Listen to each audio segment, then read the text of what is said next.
সকাল বন্ধুরা, আশা করি সবাই ভালো আছো। সুন্দরবন জেলার ছোট্ট একটা অঞ্চল থেকে আমি নমিতা বলছি। তো দেখো, সকাল সকাল আমার যা কাজ সেগুলো শুরু করে দিয়েছি। সকালে ঘুম থেকে উঠেই ঘরটাকে প্রথমে পরিষ্কার করে তারপরে সোজা ঝাঁটা নিয়ে দেখো বাইরে চলে এলাম। বাইরে এসে উঠোনটাকে ভালো করে ঝাঁটিয়ে নিচ্ছি দেখো। আর তোমরা তো সকলেই জানো আমাদের উঠানে প্রচুর পাতা পড়ে, আর এখনও সবাই ঘরে ঘুমিয়ে আছে, যার জন্য জুতোগুলো উঠোন। আর ওই দেখো দুয়ারটা পোঁছ দিয়ে সোজা চলে আসলাম উনুনটা পোঁছ দিতে। আর তোমরা তো জানো আমি কালকে উনুনটা একটু ছোট করে পোঁছ দিয়েছিলাম, তো তার জন্য বসার জায়গাটা ধুলো ধুলো হয়ে গেছে, তাই আজকে পুরোটাকেই পোঁছ দিয়ে নিলাম। তারপরে সোজা চলে এলাম বাসন মাজতে। তো দেখো, কালকে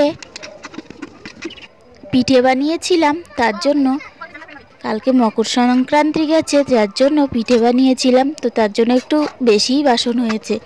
তো বাসনগুলোকে আমি একে একে সব মেজে নিলাম। তখন দেখো পাইপে জলও এসে গেছে, আর ওগুলোকে এখন ধুয়ে নিচ্ছে। আর আজকে উঠতে তো এমনিতে বেলা হয়ে গেছে, 12টার দিকে ঘুমিয়েছি পিঠে কাটা করে।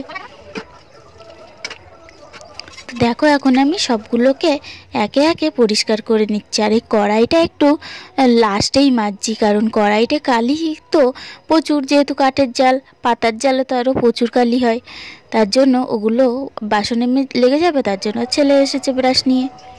আর এই দেখো আমার পিঠে রেডি হয়ে গেছে, সেগুলো এখন সকালে সবাই খাচ্ছে। আর এখন আমি গোছায় পরিষ্কার হয়ে সব কিছু পরিষ্কার করে গুছিয়ে বেরিয়ে পড়লাম দোকানে। তো দেখো ঘরটার তো সবই পরিষ্কার হয়েছে, শুধু বিছনাটাই তোলা হয়নি। তো বিছনাটা আমি দোকান থেকে এসে তুলব, কারণ লেট হয়ে যাচ্ছে। ছেলের স্কুলের গাড়ি চলে এসেছে, ওই গাড়িতে করেই আমি দোকানে চলে যাব। ওটাকে আমি একটু আসে।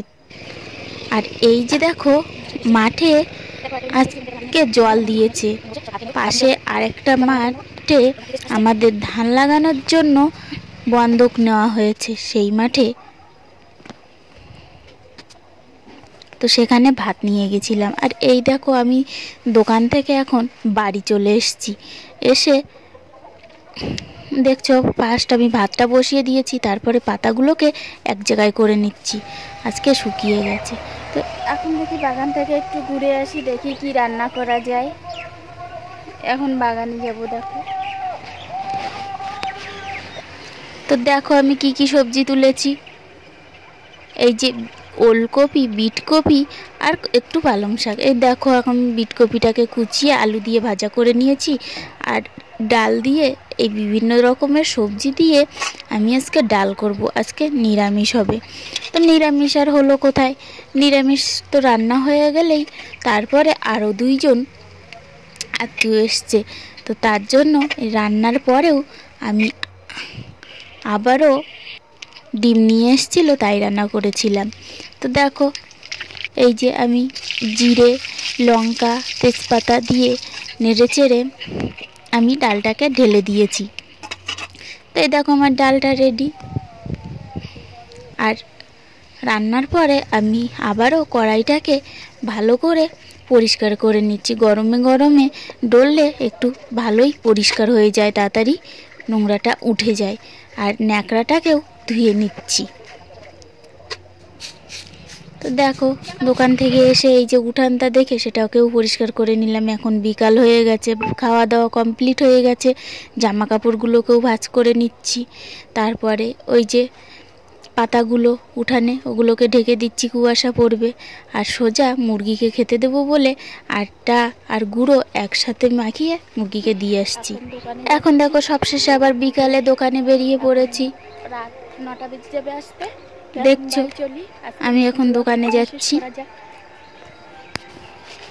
আর এই দেখো রাস্তায় আজ যেতে যেতে একটা ফুলওয়ালার সাথে দেখা হলো। তো আমার দিদির বাড়ি পাশেই আছে, তো ফুলওয়ালার কাছ থেকে আমি একটা ফুলের চারা কিনে দিদিদের বাড়ি রেখে দিলাম। আর আমার ছেলে একটা ব্রোকলি কিনেছে, ওটা নাকি ও কাঁচা খেতে চায়। চাইনিজরা কি কাঁচা খায়? ও দেখেছে ফোনে, তার জন্য কাঁচা খাবে। তো দেখো আমি ওটাকে ধুয়ে দিয়েছি, ও কাঁচা কাঁচা